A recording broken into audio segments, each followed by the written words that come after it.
Hey guys, Peter here to tell you about the latest from Deicide, Banished by Sin, out April 26 on Reigning Phoenix Music. The album has 12 tracks, 39 minutes in length, and this is the band's 13th full-length studio record. They are an American death metal band. When it comes to the design of the record, I don't feel like there's much to say. The album kind of speaks for itself. It's a record that it's balanced and compact from beginning to end. What you see at the first song is going to be pretty much what you're going to see throughout the entire duration of the album. The record stays on path and never really deviates, and it doesn't have a design that makes the experience more dynamic. It rather allows you to feel like the overall record, it's very close song by song. There's not gaps between these tracks. The tracks don't necessarily feel like a continuation of one another, but the experience is very similar from song to song, which adds to that overall balance and adds to the overall sense of cohesiveness that the record puts forward. Now, when it comes to the sound, I was expecting the record perhaps to be a little bit more dense for you not to be able to decipher exactly the impact of all the different elements in the sound and in the fluidity of that same sound. But that was not the case. The album actually has quite a bit of definition, and you're able to see clearly the forest from the trees. And that surprised me, but I think it adds a lot of value to the brutality and the heaviness of this record. You can make an album that it's thick, that has a lot of volume, that has a lot of aggression, that has a lot of intensity, that has a lot of brutality and heaviness, and you can still make it in a way that you can appreciate all the different nuances that goes into making that sort of experience. Appreciate the nuances within the drum sound, appreciate the nuances within the bass, guitars, and obviously vocals. This record definitely allows you to see all of those elements have their own room to shine. Everybody's given a little bit of a platform to showcase and to have an impact in the compositions of the songs and the experience that you get from these songs. If you look at the drums, for example, the drum sound on this record is really interesting because when you listen to the album, you feel like the heavier side of the drum sound stays compact. It's in the back, and it holds its place there in order to create the foundation, in order to give some substance, but really to push all the other elements into the forefront. But when it comes into the cymbals, when it comes into the more thinner side of that same drum sound, that thinner side comes across a little bit separated from the heavier side, moving a little bit more into the forefront.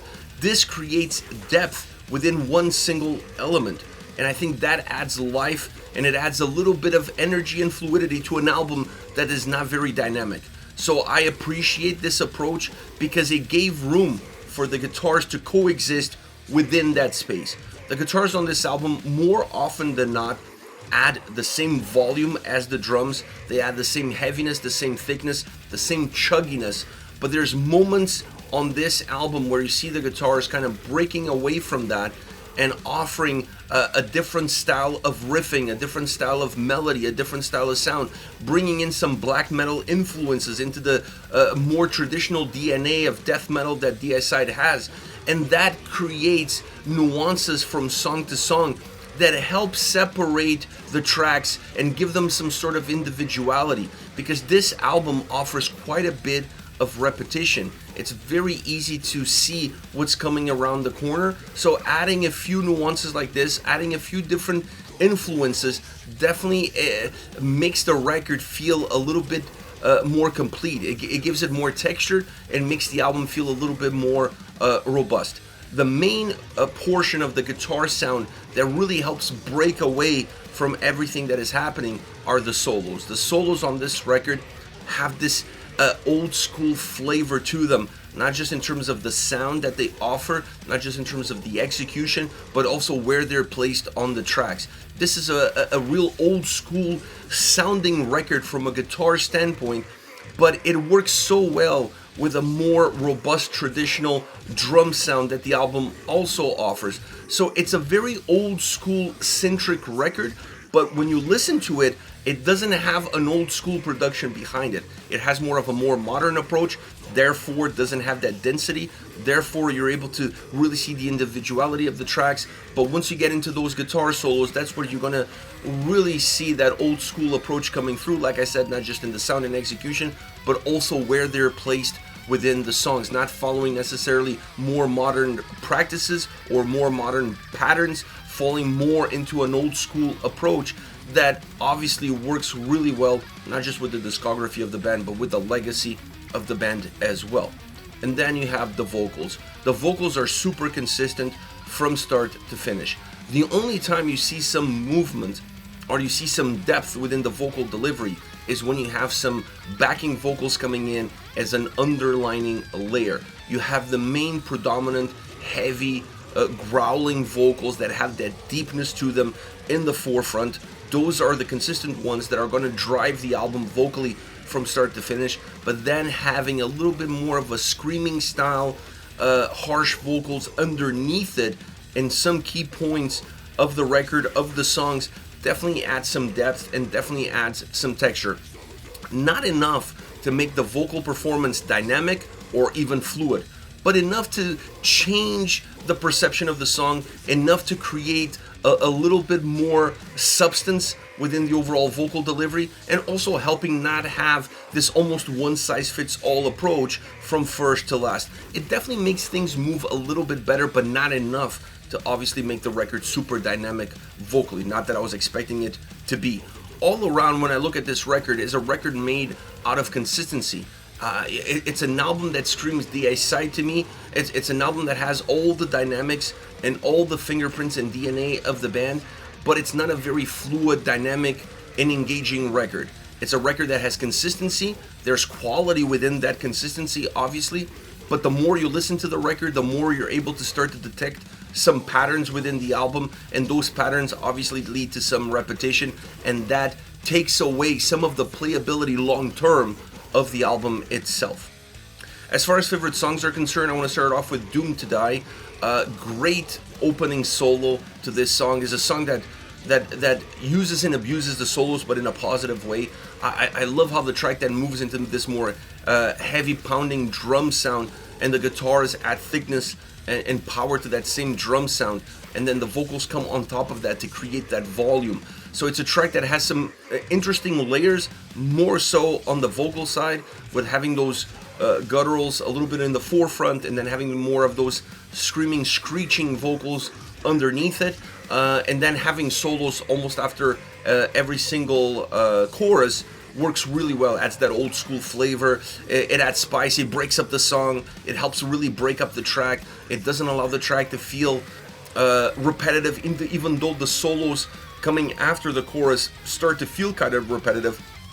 But it adds a little bit of a flavor, and I like the fact that it really helps break out the song, and then finishing off with that solo that really extends into the end of the track. I think it's a track that's really well designed and really well put together. Next we have Faithless.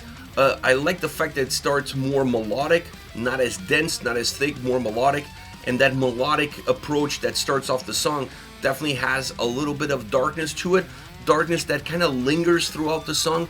But this was a missed opportunity. This song, if you could really piggyback off of that opening and make that maybe part of the chorus, would allow the track to have a lot more fluidity and more of a sense of continuity throughout.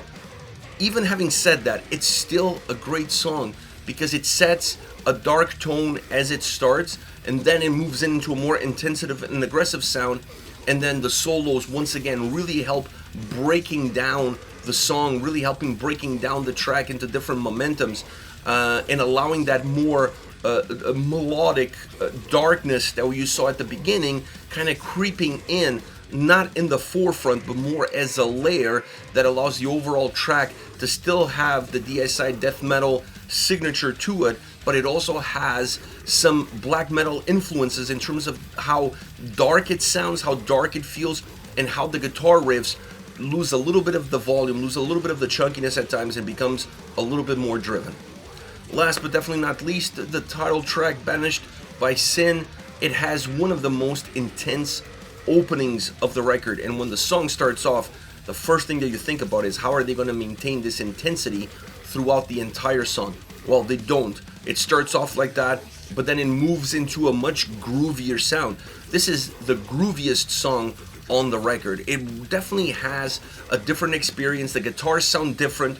The guitars have a lot more energy in them. not as much aggression, not as much intensity, but energy into them.